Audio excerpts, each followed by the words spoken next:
जय हिंद दोस्तों, वंदे मातरम। अगर कोई दो बड़ी मूवीज़ में क्लैश होता है तो एक कोई मूवी बड़ी बनती है, एक कोई मूवी छोटी बनती है, ये चीज़ तय है। दोनों ही मूवीज़ का सेम कारोबार नहीं होता। लाल सिंह चड्ढा जो कि पहले केजीएफ 2 के साथ रिलीज़ होने वाली थी, उस समय उसका केजीएफ से डरना लाजमी था। केजीएफ एक बहुत बड़ी फ्रेंचाइजी बन चुकी है, उसको लेकर जो बज़ है पब्लिक के बीच में, यूथ के बीच में, वो काफ़ी ज़्यादा है। तो केजीएफ के सामने लाल सिंह चड्ढा का टिकना बहुत ज़्यादा मुश्किल था। वो भी तब जबकि आमिर खान के 200 करोड़ रुपए दांव पे लगे हुए हैं। तो ऐसे में आमिर खान को अपना पैसा भी रिकवर करना था। अब केजीएफ 2 ने कैसा खेल दिखाया ये हम सभी ने देखा ही है। कितनी प्रचंड तरीके से मतलब उसने बॉक्स ऑफिस पे कलेक्शन किया है, उसके बारे में हम क्या ही बोले। ऐसे में लाल सिंह चड्ढा उसके सामने क्या टिक पाती। 11 अगस्त को लाल सिंह चड्ढा रिलीज होने वाली है। अब ऐसे में जैसा कि मैंने अभी आपको बताया कि एक हिट फिल्म से डरना तो लाजमी है, लेकिन अगर एक फ्लॉप फिल्म से भी लाल सिंह चड्ढा डर रहे हैं तो फिर ये कैसे हो सकता है। भाई आप भी यही सोचोगे कि यार फ्लॉप फिल्म से आखिर कोई क्यों ही डरेगा, फ्लॉप फिल्म तो अच्छी होती है कि हाँ चलो ठीक है।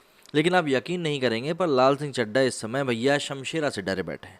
शमशेरा जो कि उसी बॉलीवुड की उपज है जिस बॉलीवुड की लाल सिंह चड्ढा उपज है। और जिस तरह का रिएक्शन शमशेरा को लेकर पब्लिक का आया है, जिस तरह की word of mouth publicity Shamshera को लेकर हुई है, उसे एक बात बहुत हद तक क्लियर हो चुकी है कि पब्लिक का जो परसेप्शन है और जो टेस्ट है वो काफ़ी हद तक बदल चुका है। और आने वाले समय में अगर आपको अपनी मूवी को हिट कराना है तो उसके लिए आपको सीधा सा फंडा यही अपनाना पड़ेगा कि आपको चीज़ों को सही तरीके से समझना पड़ेगा कि भाई जो हम कंटेंट पब्लिक को देने जा रहे हैं क्या पब्लिक उसको देखने के लिए तैयार है। और अगर हम लाल सिंह चड्ढा के कंटेंट की बात करें तो वो ऑलरेडी कॉपीड है, सभी को पता है। तो ऐसे में लाल सिंह चड्ढा का शमशेरा के फ्लॉप से डरना बहुत हद तक लॉजिकल है। रणबीर कपूर स्टार शमशेरा 4300 से भी ज़्यादा स्क्रीन पर रिलीज हुई थी, मगर फिल्म 3 दिनों के वीकेंड में किसी तरह घिस पिट कर 32 करोड़ ही कमा पाई। जबकि शमशेरा से पहले आई यश की केजीएफ 2 को हिंदी बेल्ट में 4000 स्क्रीन पर रिलीज किया गया था। यश की फिल्म के हिंदी वर्जन का ओपनिंग कलेक्शन ही 53 करोड़ रुपए का था। कुछ एक फिल्मों को अपवाद के रूप में छोड़ भी दिया जाए तो सिर्फ शमशेरा ही नहीं, बॉलीवुड की पिछली कई फिल्में ठीक ठाक स्क्रीन पर आने के बावजूद दर्शकों को सिनेमाघरों तक खींचने में नाकाम रही थी। बॉक्स ऑफिस पर जो ट्रेंड देखने के लिए मिल रहा है, निश्चित ही लाल सिंह चड्ढा के लिए आमिर खान जरूर परेशान होंगे। पिछले 2.5 दशक में पहली बार आमिर के सामने बॉक्स ऑफिस पर आफत खड़ी है। आमिर की आखिरी फिल्म साल 2018 में ठग्स ऑफ हिंदुस्तान थी। पीरियड ड्रामा को भारी भरकम बजट में यशराज फिल्म्स ने बनाया था। हालांकि ठग्स ऑफ हिंदुस्तान बेहतरीन ओपनिंग हासिल करने के बावजूद बुरी तरह से फ्लॉप हुई थी। आमिर को बॉलीवुड का परफेक्शनिस्ट कहा जाता है। उनकी फिल्में लीक से हटकर मनोरंजन की गारंटी मानी जाती हैं। लेकिन पिछले कुछ सालों में आमिर के बयानों और दूसरी राजनीतिक सामाजिक घटनाओं ने एक्टर की साख पर बट्टा लगाया है। अब हिंदू मुस्लिम डिबेट और बॉलीवुड के भाई भतीजावाद के खिलाफत के बहाने आमिर हमेशा निशाने पर रहते हैं। उनका लगातार विरोध देखा जा सकता है। उनकी फिल्मों के खिलाफ मजबूत बॉयकॉट का कैंपेन नजर आता है। लाल सिंह चड्ढा के लिए भी ये कुछ ऐसा ही। शमशेरा के फ्लॉप होने की वजह राजनीतिक और सामाजिक ही है। असल में यशराज ने स्वतंत्रता संग्राम की एक फिक्शनल कहानी में ज़बरदस्ती दो चीज़ों को घुसाने की कोशिश की। एक, अंग्रेज़ों के खिलाफ भारतीयों के औपनिवेशिक संघर्ष, और दूसरा, भारतीय समाज व्यवस्था में जाति की लड़ाई को एक ऐसे ऐसे रूप में दिखाया जो कि काफ़ी ज़्यादा घटिया थी। बहुसंख्यकों के धार्मिक प्रतीकों को भी विकृत मानसिकता के साथ दिखाया गया है, जो कि बहुसंख्यक भारतीय दर्शकों को बिल्कुल भी पसंद नहीं आया। ना तो जाति क्रम में ऊंचे पायदान पर रहने वाली जातियों को, ना ही जाति क्रम में हाशिए पर रहने वाले समाज को। सोशल मीडिया पर आ रही प्रतिक्रियाओं से इसे समझना मुश्किल नहीं है। और वैसे भी शमशेरा का बॉक्स ऑफिस कलेक्शन तो हमारे सामने ही है। अद्वैत चंदन के निर्देशन में बनी लाल सिंह चड्ढा असल में टॉम हैंक्स की फॉरेस्ट गंप का आधिकारिक रीमेक है, मतलब ऑफिशियल कॉपी है। भारतीय दर्शकों के लिहाज से फिल्म की मूल कहानी का भारतीकरण किया गया है। इसमें तमाम भारतीय घटनाओं का संदर्भ उठाया गया होगा। मसलन वियतनाम युद्ध के संदर्भ की जगह पर संभवतः कारगिल युद्ध का इस्तेमाल किया गया है। फिल्म के ट्रेलर में केवल यही एक रेफरेंस दिखता है। बाकी के संदर्भों को मेकर्स ने ट्रेलर का हिस्सा नहीं बनाया है। लाल सिंह चड्ढा की कहानी संभवतः 1975 या 1980 के संदर्भ में दिखाई गई होगी। क्योंकि संदर्भ राजनीतिक, सामाजिक या आर्थिक ही होंगे तो हो सकता है कि मेकर्स ने उसे ट्रेलर में दिखाने का प्रयास ना किया। और फिल्म की रिलीज से पहले किसी विवाद के खड़ा होने का मतलब है सीधे सीधे तौर पर कारोबारी नुकसान होना।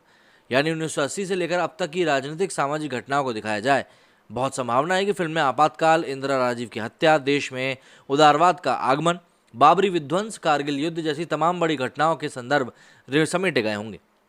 ठीक वैसे ही जैसे कि सीक्रेट गेम्स में मुख्य कहानी के साथ राजनीतिक घटनाओं का संदर्भ भी लिया गया था। वहाँ भी Anurag Kashyap and team Forrest Gump से ही प्रेरित थी। और अब लाल सिंह चड्ढा में राजनीतिक संदर्भों की स्थापना किस रूप से और किस व्याख्या के साथ होगी, ये देखने वाली बात है।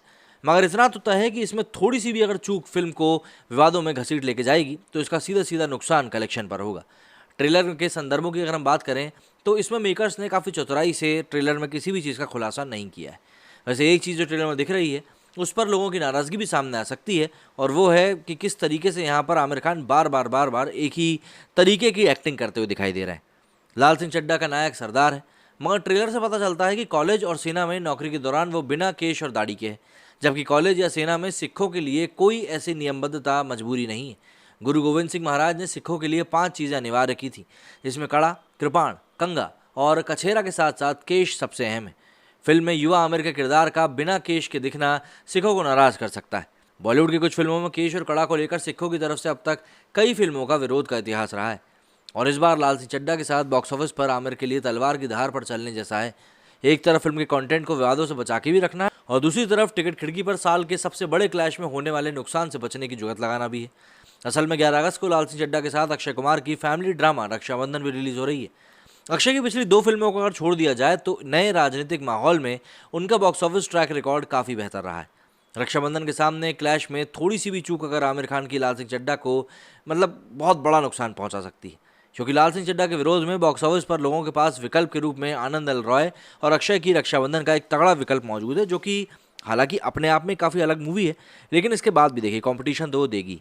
ऐसे में कल खबर ये भी निकल कर आई कि भाई आमिर खान ने एक बड़ी पैंतरेबाजी करते हुए पीवीआर, जो कि भारत की सबसे बड़ी मल्टीप्लेक्स चेन है, उसके साथ भी एक करार कर लिया है, और इस करार के मुताबिक करीब 50% से भी ज़्यादा स्क्रीन सिर्फ और सिर्फ लाल सिंह चड्ढा को मिलेंगी।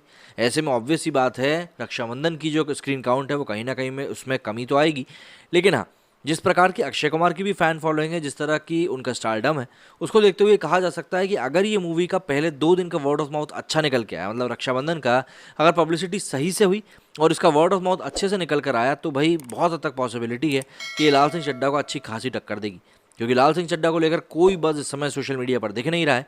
और सबसे बड़ी बात, इस मूवी को लेकर पब्लिक के अंदर क्यूरियोसिटी भी नहीं है, क्योंकि फॉरेस्ट गंप इतनी पुरानी मूवी है, और जो लोग थोड़ा बहुत भी हॉलीवुड को देखना पसंद करते हैं वो इस मूवी को ज़रूर देख चुके होंगे। तो ऐसे में कहानी में सिर्फ और सिर्फ इतना ही चेंज आएगा कि इस मूवी का भारतीयकरण होगा, और कुछ भी नहीं। मतलब जो इवेंट्स की हम लोगों ने अभी वीडियो में बात करी, बस वो इवेंट्स चेंज होंगे, उसके अलावा ज़्यादा कुछ बदलाव देखने के लिए मिलने नहीं वाला है।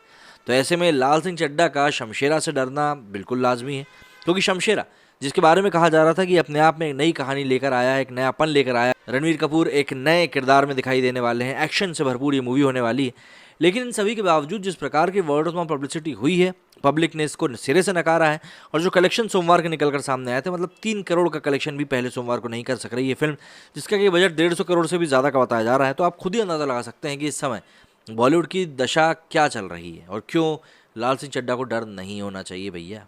मेरे स्टूडियो फिलहाल इतना ही। जय हिंद, जय भारत।